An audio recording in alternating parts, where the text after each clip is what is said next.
You are Locked On Ole Miss, your daily podcast on the Ole Miss Rebels. Part of the Locked On Podcast Network, your team every day. All right, we are trying a true remote. I hope this is going well for everybody. We're not going to be able to take questions this time, but we're going to work on it because we do have the voice of God producing this back home. And just I have a small telephone screen that I'm going off of that makes it a little bit difficult. The first practice of the Under Armour All-American game is kind of over. And, you know, there's some certain things that everybody should just be excited about. First of all, Deuce Geralds is the guy that stood out in day one. Deuce Geralds is a 2026 out of Georgia. He has an offer from absolutely everybody except the Georgia Bulldogs, surprisingly enough. And honestly, if he was 6'4", he would probably be the number one player in the country. He is unbelievably smooth moving. And I talked to national analysts all over the place, and he's like, they would not be surprised at all if he won the MVP of this game. And I was like, really?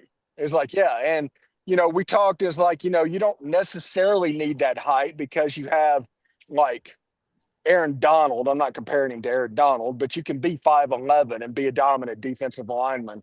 And Devin Geralds Jr., Deuce Geralds, he has everything you would need. And of course, I feel old as heck because his dad was on Ole Miss's football team whenever I was on staff. And so nothing quite makes you feel as old as that. But Deuce Geralds is a really good football player. Got to see a little Keon Young.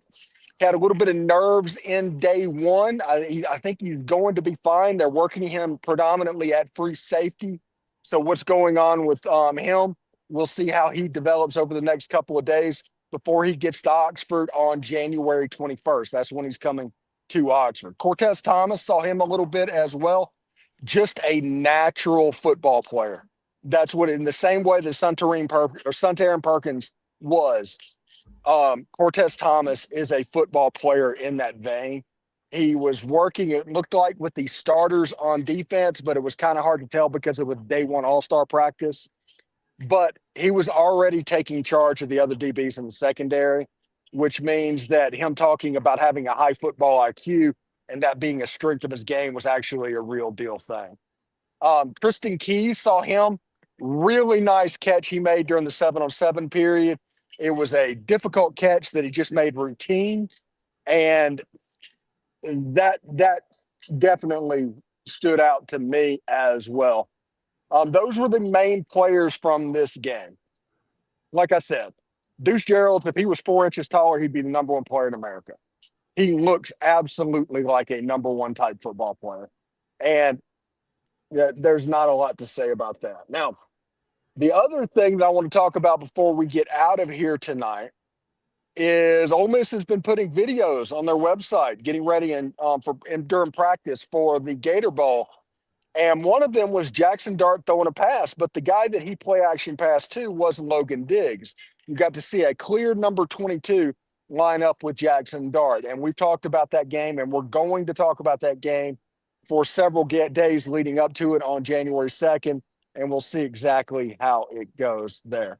Again, Under Armour day one, there's a lot of dudes. They're kind of still working out the kinks a little bit.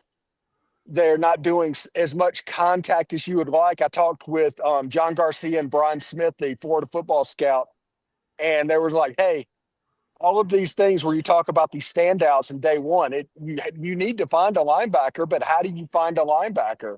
Because this environment is just not set for linebackers. And there's not really a whole lot you can do about that.